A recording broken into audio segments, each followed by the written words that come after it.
कहानी शुरू होती है एक छोटे लड़के से जो पेड़ पर ऊंचाई पर बैठा है और अपनी माँ और बड़े भाई को दिखा रहा है। उसकी माँ नदी में कपड़े धो रही है और उसका बड़ा भाई पास में मछली पकड़ रहा है। अचानक आसमान में एक दुश्मन विमान आ जाता है। उसकी माँ अपने बेटों को छिपने के लिए चिल्लाती है, लेकिन सर्ज अपनी जगह खड़ा रहता है। वह कहता है कि उसे डर नहीं लगता। वह अपनी गुलेल में एक चीड़ का फल पाइन कोन डालता है और निशाना लगाता है। अपनी कल्पना में वह एकदम सटीक निशाना लगाकर एक विमान गिरा देता है, फिर दूसरा भी। जोश में आकर वह अपनी माँ और भाई को बुलाता है, लेकिन वे वहां नहीं होते। दृश्य बदलता है। ये सिर्फ एक सपना था। हकीकत बहुत ही कठोर होती है। एक पड़ोसी उसे झकझोर कर जगाता है और भागने को कहता है। उसकी माँ और भाई को मार दिया गया था क्योंकि उन पर प्रतिरोध करने वालों पार्टिजानों की मदद करने का आरोप लगा था। अगर दुश्मन उसे पकड़ लेता है, भागने से पहले ही सैनिक बंदूकों के साथ आ जाते हैं। महिला के पास समय नहीं है। वह छोटे सरगेई को खिड़की से बाहर धक्का दे देती है, खुद को बलिदान कर देती है। गोलियों की आवाज से घर छलनी हो जाता है। सरगेई भागता है। पीछे से गोलियों की आवाज और जलते घरों की लपटें दूर होती जाती हैं। वह जंगल में गिरते पड़ते पहुंचता है। 6 साल का बच्चा, खोया हुआ, डरा हुआ और अकेला। वह मानने को तैयार नहीं कि उसकी माँ अब नहीं रही। वह बार बार माँ को पुकारता है, लेकिन जवाब में बस सन्नाटा मिलता है। सुबह होते ही प्यास उसे नदी किनारे ले जाती है, लेकिन तभी दुश्मन सैनिक आ जाते हैं। वह जल्दी से एक पेड़ की जड़ों से सटकर छिप जाता है। वह सांस भी नहीं लेता। फिर कुछ हिलता है। एक सांप उसके चेहरे के ठीक पास से रेंगता है। उसका दिल तेजी से धड़कने लगता है। अगर उसने चीख मारी तो वह मारा जाएगा। वह अपनी मुट्ठी भींचता है, सांस रोककर इंतजार करता है जब तक खतरा टल नहीं जाता। वह बच तो जाता है, लेकिन अब उसे भूख सताने लगती है। सरगेई जमीन पर सैनिकों के छोड़े हुए खाने के टुकड़े ढूंढता है। जो कुछ भी मिलता है वह बहुत कम होता है, लेकिन वह आगे बढ़ता रहता है। उसका छोटा शरीर कमजोर और थका हुआ है। कीचड़ और दलदल से होकर वह धीरे धीरे चलता रहता है।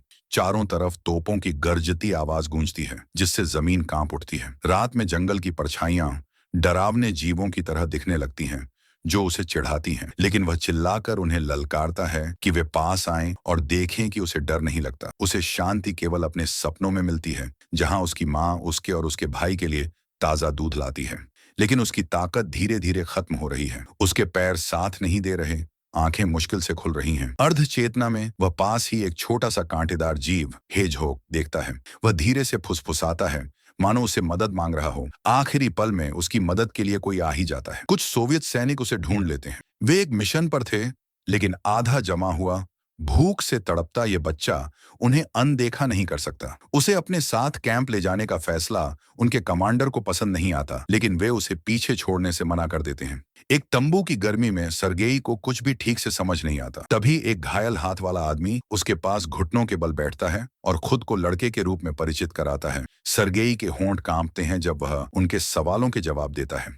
जल्द ही सभी समझ जाते हैं कि सरगेई का अब कोई ठिकाना नहीं है। वह अब अनाथ हो चुका है। रसोइया उसे गर्म खाना लाकर देता है और सैनिक उसके आसपास इकट्ठा हो जाते हैं। उसे दिलासा देने की कोशिश करते हैं। वे उसे अपने बीच अपनाते हैं, उसे गर्मजोशी और देखभाल का एहसास कराते हैं। अगले दिन सूरज के निकलने के साथ ही कैंप में सैनिक बाहर बैठकर हंसी मजाक करने लगते हैं। जिसने उसे पाया था वह सैनिक आंद्रे जर्मन भाषा का अभ्यास कर रहा होता है, जबकि यूनिट का दर्जा याकोव मोइच उसकी फटी वर्दी को सिल रहा होता है।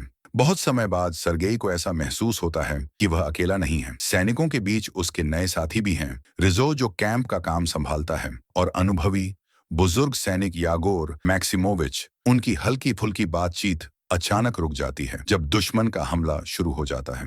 कैंप के मेडिकल टेंट में नर्स आंट क्या घायलों की देखभाल कर रही होती है। जब नर्स आंट क्या घायलों की देखभाल कर रही होती है, वह सरगेई को मोटे रसोइये पेट्रोविच द्वारा बनाए गए गाढ़े और पौष्टिक स्टू को खिलाने की कोशिश करती है। इधर सरगेई कमांडर कुजनेत्सोव के बारे में जानने के लिए बहुत उत्सुक होता है। वह कट्टिया से उनके तमगों और बहादुरी की कहानियों के बारे में सवालों की बौछार कर देता है। युद्ध खोने का दर्द और खतरों के बीच पला बढ़ा यह बच्चा अब बस एक ही चीज के बारे में सोचता है, कैसे एक मजबूत और निडर आदमी बना जाए जो दूसरों की रक्षा कर सके। इसी बीच आंद्रे और नर्सें एक भटकी हुई बकरी को कैंप में लाने में लगे होते हैं। उधर कटोव सरगेई से मिलने आता है और तुरंत महसूस करता है कि यह बच्चा उससे कितनी गहराई से जुड़ गया है। सरगेई की नजरों में कटोव एक पिता जैसी छवि रखता है, एक आदर्श व्यक्ति। वह उत्सुकता से पूछता है, क्या मैं कीटो को देख सकता हूँ? साहस के लिए मिले तमगे और अपनी निजी पिस्तौल के बावजूद इतना सम्मानित सैनिक भी सब कुछ नहीं रखता। कठिया, जो सरगेई की सुरक्षा को लेकर चिंतित है, कमांडर से विनती करती है कि उसे अनाथालय न भेजा जाए। वह वादा करती है कि वह उसकी पूरी जिम्मेदारी लेगी। बाकी सैनिक भी चुपचाप सहमति में सिर हिला देते हैं, लेकिन किटोव को यह विचार पसंद नहीं आता। बाद में नर्सें सरगेई के भविष्य को लेकर दस्तावेज भरती हैं और चर्चा करती हैं। कठिया डरती है कि अगर अभी उसे भेज दिया गया तो शायद वह उसे फिर कभी नहीं देख पाएगी। एक और नर्स, रीटा, धीरे से कहती है कि कुज़नेत्सोव बहुत सख्त अधिकारी हैं जो कभी नियम नहीं तोड़ते। सैनिकों को भी सरगेई से लगाव हो गया है। यागोर मैक्सिमोविच पूरे दल की ओर से कमांडर से अनुरोध करता है कि लड़के को यहीं रहने दिया जाए। उनके लिए सरगेई उन सभी चीजों का प्रतीक है जिनके लिए वे लड़ रहे हैं। उनके अपने बच्चे जो घर पर उनका इंतजार कर रहे हैं, वे निर्दोष लोग जिनकी वे रक्षा कर रहे हैं, और वह भविष्य जिसके लिए वे अपना बलिदान दे रहे हैं। लेकिन किटोव देखभाल दिखाने का तरीका अलग होता है। उसे पता है कि लड़ाई के बीच लड़के को रखना बहुत खतरनाक है, चाहे सेरोआ जितना भी रुकना चाहे। लेकिन कमांडर अपने फैसले पर अडिग रहता है। युद्ध गोलियों और टैंक की आग के बीच जारी रहता है। कटोव अपनी घायल बांह के बावजूद खाइयों से एक घायल सैनिक को खींचकर बाहर लाता है। वह हमला करते हुए घायल सैनिकों की वापसी को कवर करता है। लड़ाई खत्म होने के बाद अब पूरी तरह ठीक हो चुका सेरोआ ऐसे घूमता है जैसे कुछ हुआ ही नहीं। तभी एक ट्रक आता है। अब सेरोआ को सुरक्षित स्थान पर ले जाने का समय आ गया है। जाने से पहले कटोव लकड़ी की एक छोटी पिस्तौल तराशता है और इसे लड़के को एक यादगार तोहफे के रूप में देता है। सेरोआ थोड़ा झिझकता है, उसकी आवाज भावनाओं से भरी होती है। वह कटोव के लिए डरा हुआ था और उसका इंतजार कर रहा था। कमांडर उसकी बातों से भावुक होकर एक एहसास करता है, इस लड़के के अलावा अब कोई और उसका इंतजार करने वाला नहीं है। कटोव एक अनपेक्षित निर्णय लेता है। वह सेरोआ को गोद लेने का प्रस्ताव देता है। सैनिक खुशी से झूम उठते हैं और याकोव मिच की वर्कशॉप में इस बात पर बहस करने लगते हैं कि सेरोआ के लिए सही आकार क्या होगा। नया यूनिफॉर्म सेरोआ अब भी शांतिपूर्ण दिनों और अपनी मां के सपने देखता है। वह अब मेडिकल टेंट से कमांडर के क्वार्टर में आ गया है। सुबह जल्दी कटोव उसे एक सरप्राइज के साथ जगाता है, एक असली सैन्य यूनिफॉर्म। लड़का उत्साह से इसे पहनता है और जल्दी कपड़े पहनना सीखता है जैसे एक असली सैनिक। लेकिन उसे अपने नए कपड़ों का आनंद लेने का समय नहीं मिलता, क्योंकि दुश्मन के विमान हमला कर देते हैं। बमों के धमाके से कैंप में अफरा तफरी मच जाती है। सेरोआ युद्ध के मैदान में दौड़ता है, धुएं के बीच गिरते शरीरों को बचाते हुए। उसे डर है कि वह उन लोगों को खो देगा जो अब उसके परिवार जैसे बन गए हैं। एक फील्ड मेडिक उसे घबराने के लिए डांटता है और समझाता है कि युद्ध में सिर्फ एक ही चीज करनी होती है, जीत पर विश्वास रखना और जितना हो सके मदद करना। इस बात को दिल से लगाकर सेरोआ मेडिकल टेंट में घायलों को पानी पिलाने लगता है। एक सैनिक जिसकी आंखें जख्मी हैं उससे घर से आया एक पत्र पढ़ने के लिए कहता है, लेकिन लड़का तेजी से सोचते हुए सेरोआ खुद एक दिल छू लेने वाली कहानी बना देता है, जिससे सैनिक हंसने लगते हैं। फिर वह उनके लिए एक गाना गाता है जिससे उनका मनोबल बढ़ता है, भले ही चारों ओर दर्द और तकलीफ हो। रात में कठिया उसे शांत करती है और अपनी गोद में सुला देती है। कटोव पास आता है, लेकिन तभी सेरोआ अचानक जाग जाता है और सिर्फ एक सवाल पूछता है, क्या उन्होंने दुश्मन को हरा दिया? अब उसने कुज़नेत्सोव को पापा बुलाना शुरू कर दिया है। लड़का गर्व से बताता है कि उसने अपने डर पर काबू पाना सीख लिया है और घोषणा करता है कि वह कटोव जैसा बनना चाहता है। युद्ध में हर किसी की अपनी भूमिका होती है, यह समझते हुए वह पूछता है कि उसकी वर्दी किसने बनाई। उन्हें धन्यवाद देने की इच्छा से वे शिविर में घूमते हैं और याकोव मिच के तंबू के खंडहर तक पहुंचते हैं। सेरोआ सैनिकों की नकल करता रहता है, दाढ़ी बनाना, सलाम करना और अपनी पहली असली ड्यूटी की तैयारी करना। आखिरकार काटोव उसे एक आधिकारिक काम सौंपता है, अलग अलग यूनिट्स तक चिट्ठियां पहुंचाना। जब सैनिकों को घर से पत्र मिलते हैं तो वे बहुत खुश होते हैं। परंपरा के अनुसार जिन्हें पत्र मिलता है उन्हें नाचना पड़ता है। सेरोआ इसे मजेदार और दिल को छू लेने वाला महसूस करता है। एक दिन जब वह नदी के पास घूम रहा होता है तो दूरबीन से कुछ अजीब देखता है। घास के ढेर से एक पैर निकला हुआ। वह तुरंत कैंप भागता है और आंद्रे को यह बताता है, फिर स्काउट्स को जांच करने के लिए मना लेता है। इस बीच काटोव और उसका ड्राइवर कटाटा और रीटा को लेने जाते हैं, जो जंगल में जामुन इकट्ठा कर रहे थे। रीटा मजाक में काटोव से पूछती है कि घर पर कौन उसका इंतजार कर रहा है, लेकिन वह बस कहता है कि उसका कोई नहीं है। स्काउट्स घास के ढेर तक पहुंचते हैं और उसमें आग लगा देते हैं, जिससे दो छिपे हुए दुश्मन बाहर आ जाते हैं, जिन्हें जल्दी ही पकड़ लिया जाता है। सेरोआ वापस अपनी चिट्ठी पहुंचाने की ड्यूटी पर लौटता है, लेकिन उसका दिल भारी हो जाता है जब उसे एहसास होता है कि सभी सैनिक अपनी चिट्ठी लेने और नाचने के लिए वापस नहीं आ पाते। उसकी मेहनत नजरअंदाज नहीं होती और वह एक असली हथियार और आधिकारिक पद पाने की इच्छा करता है। आखिरकार गोद लेने के कागज आ जाते हैं। सेरोआ अब आधिकारिक रूप से रेजिमेंट के साथ रहेगा। उत्साहित काटोफ और सेरोआ यह खबर कटाटा को बताने के लिए जल्दी से जाते हैं। वे उसे नदी के पास पाते हैं। एक सैनिक उसका पीछा कर रहा था और उसे अनचाहा ध्यान दे रहा था। जब वह असहज महसूस करने लगी तो सेरोआ तुरंत बीच में आ गया। दूर से देख रहे काटोव ने कुछ नहीं किया। वह दखल देने के बजाय झिझकता रहा और स्थिति से बचने की कोशिश की। एक और लड़ाई के दौरान सेरोआ बहादुरी से खाइयों तक गोला बारूद पहुंचाता है, जबकि दुश्मन गोलीबारी कर रहे होते हैं। यागोर मक्सिमोविच उसकी सुरक्षा को लेकर चिंतित हो जाता है और उसे कमांडर के पास शरण लेने का आदेश देता है। लड़का इनकार कर देता है, लेकिन एक अधिकारी का आदेश उसे मानने पर मजबूर कर देता है। मजबूरी में सेरोआ आदेश का पालन करता है और बंकर से लड़ाई को देखता है। जब एक यूनिट का संपर्क टूट जाता है तो काटोव रेडियो ऑपरेटर को इसे ठीक करने का आदेश देता है। पीछे नहीं रहना चाहता, सेरोआ चुपचाप बाहर निकल जाता है और मदद करने के लिए आगे बढ़ता है। वह टूटी हुई तार ढूंढता है और खाई में रेंग कर वहां पहुंचता है। एक घायल सैनिक उसे समझाता है कि तारों को कैसे जोड़ा जाए और सेरोआ सावधानी से लाइन को ठीक कर देता है, जिससे संचार फिर से शुरू हो जाता है। लड़ाई खत्म होने के बाद सेरोआ एक सैनिक के पास बैठता है और तारों की ओर देखता है। बड़े और छोटे भालू की नक्षत्रों में वह एक माँ और बेटी को देखता है, लेकिन पिता कहाँ है? उसके विचार युद्ध और बहादुरी से आगे बढ़ जाते हैं। वह प्यार के बारे में सोचने लगता है। किसी से प्रेम करने का क्या अर्थ है? यह सवाल उसके मन में घूमता रहता है, जब तक कि अगले दिन वह कटाटा के पास भागकर नहीं जाता, यह दावा करते हुए कि उसके पिता बहुत बीमार हैं। घबराई हुई कटाटा सब कुछ छोड़कर मदद करने दौड़ती है, लेकिन उसे गुजातो गहरी नींद में आराम से सोता हुआ मिलता है। सेरोआ ने झूठ बोला था। वह बस इन दो वयस्कों को एक दूसरे के करीब लाना चाहता था। सेरोआ को साफ दिखता है कि वे एक दूसरे को पसंद करते हैं, लेकिन काटोव चुप रहता है। कठिया शर्मिंदा और परेशान होकर भाग जाती है और काटोव थोड़ी देर झिझकने के बाद आखिरकार उसके पीछे जाता है। कैंप में एक नया व्यक्ति आता है, एक प्रशिक्षक जिसका नाम किया है। वह सैनिकों को सेवा कुत्तों की ट्रेनिंग देना सिखाता है।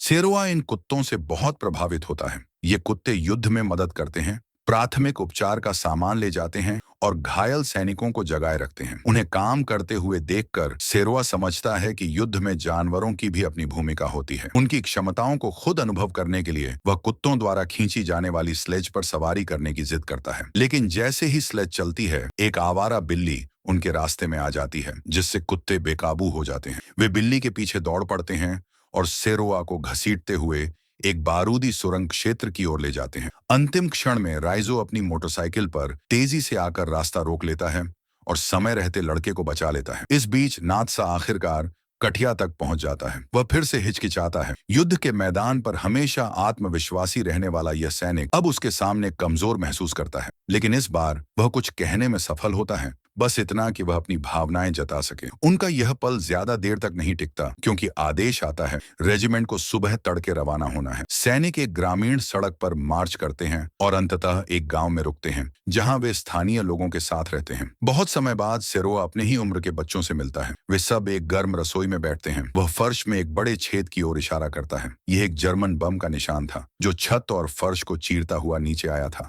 लेकिन किस्मत से फटा नहीं। अचानक एक जोरदार आवाज गूंजती है। सभी बाहर दौड़ते हैं और केजी नातातोव तुरंत इंजीनियर सैनिकों सैपर्स को बुलाने का आदेश देते हैं। बम को सावधानी से हटाया जाता है और खतरा टल जाने के बाद रेजिमेंट अपनी यात्रा फिर से शुरू करती है। लेकिन जैसे ही वे आगे बढ़ते हैं, उनका काफिला एक बारूदी सुरंग पर चढ़ जाता है। जोरदार धमाके से सेरोआ गाड़ी से दूर उछल जाता है। वह कुछ समय के लिए चकरा जाता है, लेकिन सौभाग्य से उसे कोई गंभीर चोट नहीं आती। वह खुद को संभालता है और देखता है कि बाकी लोग इतने भाग्यशाली नहीं थे। जिन्होंने कुछ घंटे पहले उसे बचाया था, वे अब युद्ध जारी नहीं रख पाएंगे। उनके लिए युद्ध खत्म हो चुका था। आखिरकार रेजिमेंट मुख्य सेना कैंप तक पहुंचती है।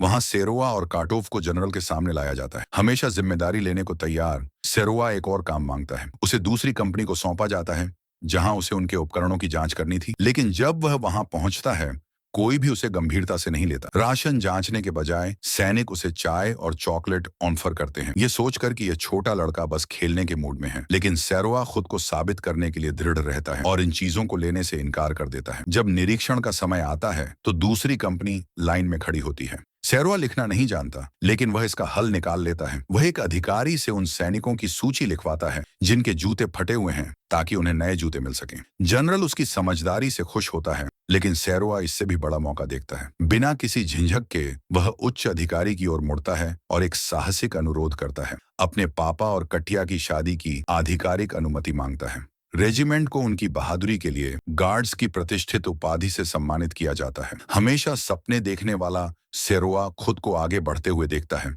अपने साथियों के सामने सम्मान पदक प्राप्त करते हुए। जैसे ही वह पंक्तियों के बीच चलता है, वह उन चेहरों को देखता है जो उसके परिवार बन चुके हैं। आंद्रे, जिसने उसे पहली बार पाया था, दयालु राइजो, बुद्धिमान याकोब मोइच और कई अन्य, जीवित भी और शहीद भी, उसके दिमाग में वे सभी उसे गर्व से देखते हैं। लेकिन जैसे ही वह अपने सपनों में खोने लगता है, कठोर हकीकत उस पर टूट पड़ती है। वह और निकोलाई एक हवाई हमले में फंस जाते हैं। जमीन धमाकों से हिलने लगती है और सेरोआ जल्दी से खाई में छिपने की कोशिश करता है। वह डर के मारे देखता है धमाके से बंकर गिर जाता है। सेरोआ मलबे की ओर भागता है, भारी लकड़ियों को हटाने की कोशिश करता है जो निकोलाई को फंसा चुकी थी। उसके छोटे हाथ लकड़ी को पकड़ते हैं, उसकी मांसपेशियां जोर लगाती हैं, लेकिन यह बेकार है। बेबस होकर वह मदद बुलाने दौड़ता है। सैनिक तुरंत वहां पहुंचते हैं और किसी तरह अपने कमांडर को मलबे से निकालते हैं। निकोलाई बुरी तरह घायल है, लेकिन जीवित है। फील्ड अस्पताल में कठिया उसकी देखभाल करती है और सेरोआ जब भी मौका मिलता है उसे देखने जाता है। लड़का उसका हाथ पकड़ता है, आंसू रोकने की कोशिश करता है, लेकिन अपने घायल पिता जैसी हालत में निकोलाई को देखना उसे अंदर से तोड़ देता है। निकोलाई कमजोर लेकिन अब भी उसे मजबूत बनाए रखने की कोशिश में कहता है, मर्द रोते नहीं। लेकिन इस बार सेरोआ अपने आंसू रोक नहीं पाता। यह कहानी असली घटनाओं पर आधारित है। 6 साल के सेरोआ अलेश्कोव, जिन्होंने स्टालिनग्राद की लड़ाई में सोवियत सैनिकों के साथ युद्ध लड़ा, अपनी रेजिमेंट के साथ पोलैंड तक मार्च किया और कॉम्बैट मेरिट पदक से सम्मानित किए गए। तो दोस्तों, हमारी आज की ये वीडियो यहीं पे खत्म होती है।